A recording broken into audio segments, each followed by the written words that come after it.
係2024 DSE 超級狀元歐陽張偉。我由中五嘅暑假開始報 Patrick 嘅課程，最後成功喺文憑試入邊攞到5星星嘅成績。我嘅第一印象就知道佢嘅 cut off 高得嚇人啦，即係考之前一年我知道2023個 DSE cut off 好高，咁大家都驚自己攞唔到5星，咁我都一樣，咁就要可能要温書温好耐，又要操好多 fast paper 先可以攞到5星星成績。喺呢個學完之後，我發現原來 econ 有時候唔使好似我以前咁要估 marking scheme，要估得啱先有滿分。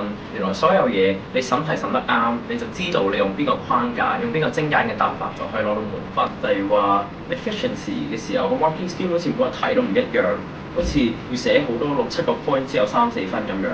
又或者去到supply and demand 嘅時候，又唔知幾時答 total revenue，幾時答 elasticity 咁樣。就發現自己有好多陷阱踩完又踩，都唔知咩事。但係去到 Patrick 呢度，我就發現咗原來所有嘢可以根據題目嘅字眼去揾翻一個精準而達到所有分數嘅框架，就學識咗數分，亦都學識咗點樣唔使寫啲多餘嘢就可以攞到分數，去令到自己可以用更高嘅效率去攞到更高嘅分數。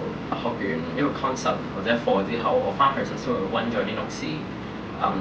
記翻有乜嘢題目，用乜嘢答案去作答。咁 Patrick 嘅 notes 除咗好精簡之外，佢仲分類咗唔同嘅陷阱俾我哋，咁就可以就好似以前咁踩咗沉都唔知咩事。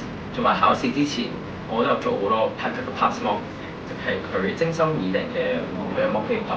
我覺得佢比 DSE 嘅難度更深，但係適合嘅，可以覆蓋到好多常見嘅陷阱位，而其他人會錯，我哋做完就會啱嘅嘢，所以我覺得呢兩樣嘢就攞到高分係好重要。手語一定係 super examiners 啦，呢個係喺 DSE 之前Patrick私下同我哋傾過，有啲咩 concept 係重點，咁你可能會考嘅。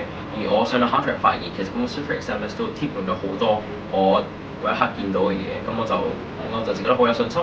我就知道用翻咩我熟悉嘅答法答翻落去，咁就可以攞到高分。我覺得係一個教書好用心嘅老師。其實我記得考 DSE study leave 嘅時候，有一次可能係凌晨3-4點，我啱啱温完書，想問個問題，但係佢都即刻覆到我。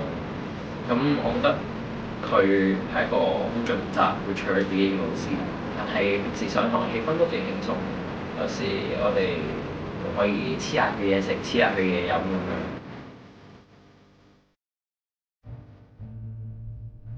最緊要係你要認真，你對得住自己。你喺補習嗰度，你攞到唔同嘅 paper， 你攞到一啲 past mock， 你攞啲 future paper， 你唔可以就咁擺喺度。你温好書，跟住 Patrick 嘅 exam list， 你知道有乜嘢 concept 係重點要温。當你温好咗每個答法之後，你就要做翻呢啲 paper， 你唔可以擺喺度嚟，再去 review 翻自己嘅錯誤。咁其實去到正式 DSE， 我都覺得。我做晒呢度啲嘢，其實都冇咩真係難得到喎。試下先 join 隊派學位咧就唔等人。如果你中4、中5就入嚟咧，咁你就可以快啲學翻啲啱嘅嘢，學翻最精簡嘅嘢，去幫你好似我咁喺文憑試攞到5分，大家加油！